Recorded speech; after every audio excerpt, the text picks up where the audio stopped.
लालू यादव की party RJD के उपाध्यक्ष अब्दुल माजिद, महासचिव रियाज अंसारी प्रशांत किशोर की जनसुराज में शामिल हो गए हैं। जनसुराज अभी भी राजनीतिक दल का रूप अख्तियार नहीं कर सका है। हालांकि बहुत तेजी से अगला लोकसभा चुनाव लड़ने की तैयारी चल रही है। आरजेडी के इन नेताओं से पहले निकाय चुनाव जीतने वाले 3 विधान पार्षदों ने भी जनसुराज का हाथ थामा था, जिसमें एक बीजेपी का बागी भी था।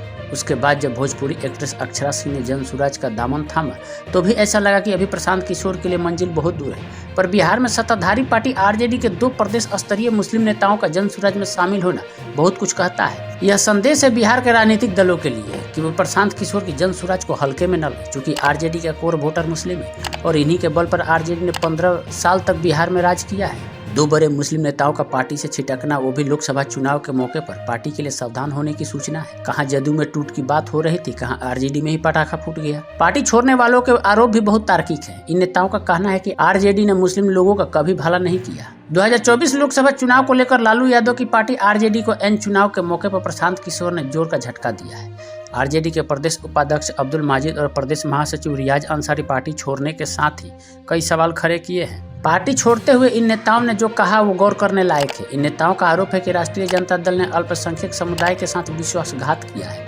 ये पार्टी लगातार उन्हें छलने का काम करती रही है। उन्होंने कहा कि पार्टी के नेता बिहार में सिर्फ डर का माहौल दिखाकर अल्पसंख्यक समुदाय का वोट हासिल करते रहे हैं। हालांकि अब इस वर्ग में जागरूकता आ रही है, वो अपने हक को लेकर आवाज बुलंद कर रहे हैं। आरजेडी छोड़ने वाले इन नेताओं की बातों को हम दल बदल करने वाले आम नेताओं की तर्ज पर नहीं ले सकते हैं। आमतौर पर दल बदल हमेशा फायदे के लिए होता है। ऐसा बहुत कम होता है कि सत्ताधारी पार्टी छोड़कर नेता किसी दूसरे दल का दामन थामे। यहाँ तो जनसुराज अभी राजनीतिक दल भी नहीं बन सका है। सत्ताधारी पार्टी ज्वाइन करने के तो कई लाभ होते हैं। कभी कभी ईडी, सीबीआई और पुलिस का डर भी काम करता है, पर सत्ताधारी पार्टी के लोग अपनी पार्टी का दामन तभी छोड़ते हैं जब उन्हें लगता है कि पार्टी का जनाधार कम हो रहा है। अगले चुनाव में पार्टी की हार निश्चित है। विपक्ष के लोगों का सत्ताधारी पार्टी में आना स्वाभाविक प्रक्रिया है। इसलिए आरजेडी से आए दोनों नेताओं ने आरजेडी के बारे में जो कहा है उसे अपने व्यक्तिगत फायदे के लिए दिया गया बयान नहीं कह सकते हैं। मतलब साफ है कि आरजेडी का भविष्य उन्हें दांव पर दिख रहा है।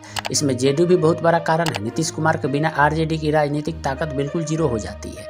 2019 के चुनाव में आरजेडी को एक भी लोकसभा सीट नहीं मिलना इसका प्रत्यक्ष प्रमाण है। बिहार में लालू यादव की पार्टी आरजेडी के कोर वोटर यादव और मुस्लिम है। अगर कोई पार्टी विधायक छोड़कर जाता है तो यही समझ में आता है कि इनका टिकट कटने वाला होगा, पर पार्टी छोड़ने वाले लोग संगठन के हैं।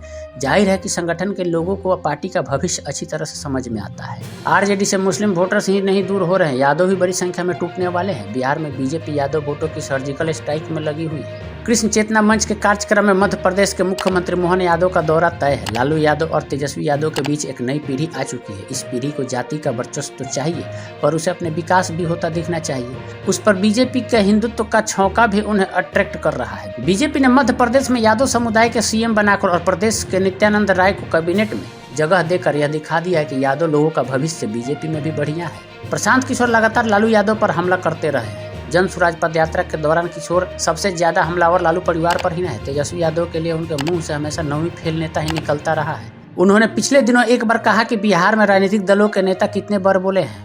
उन्होंने बिहार की सबसे ज्यादा विधायकों वाली पार्टी आरजेडी का जिक्र करते हुए कहा था कि जिस पार्टी का एक भी सांसद नहीं है वो लोग बता रहे हैं कि देश का प्रधानमंत्री कौन होगा। प्रशांत किशोर लगातार गांव-गांव घूम रहे हैं। उनकी जनसुराज रथ यात्रा धीरे धीरे लोगों में पैठ बना रही है। पिछले महीने प्रसिद्ध भोजपुरी एक्ट्रेस अक्षरा सिंह ने एक इंटरव्यू में बताया कि वह राजनीति की दुनिया में जा रही है और जनसुराज पार्टी ज्वाइन करेगी। उन्होंने प्रशांत किशोर से अपनी मुलाकात के बारे में कन्फर्म भी किया था। कुछ महीने पहले खबर आई थी कि प्रशांत किशोर की जनसुराज अभियान बीजेपी से बागी होकर सच्चिदानंद राय प्रशांत किशोर के साथ आ गए। सारण शिक्षक निर्वाचन क्षेत्र से जनसुराज समर्थित उम्मीदवार अफाक अहमद भी चुनाव जीतकर विधान पार्षद बन चुके हैं। निर्दलीय विधान पार्षद महेश्वर सिंह भी प्रशांत किशोर के समर्थन में आने की खबर आई थी। पटना के जनसुराज कार्यालय में संवाददाता सम्मेलन में तीनों विधान पार्षदों ने दावा किया था कि कई पूर्व आईएएस अधिकारी जनसुराज अभियान से जुड़ रहे हैं। दरअसल प्रशांत किशोर किंग मेकर रहे हैं। देश के करीब सभी राजनीतिक दलों की चुनावी रणनीति वो बना चुके हैं। अधिकतर में उन्हें सफलता ही मिली है। दिल्ली और पंजाब में जिन लोगों ने आम आदमी पार्टी की सफलता देखी है उन्हें कोई ताज्जुब नहीं होगा कि अगले विधानसभा चुनाव में प्रशांत किशोर की पार्टी एक मजबूत राजनीतिक दल के रूप में उभर जाए।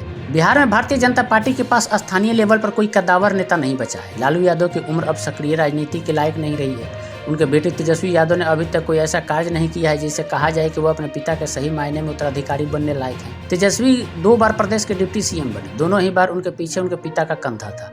मुख्यमंत्री नीतीश कुमार अपनी अंतिम राजनीतिक पारी खेल रहे हैं। पिछले चुनाव में उन्होंने खुद अपना अंतिम चुनाव कहकर जनता से वोट मांगा था।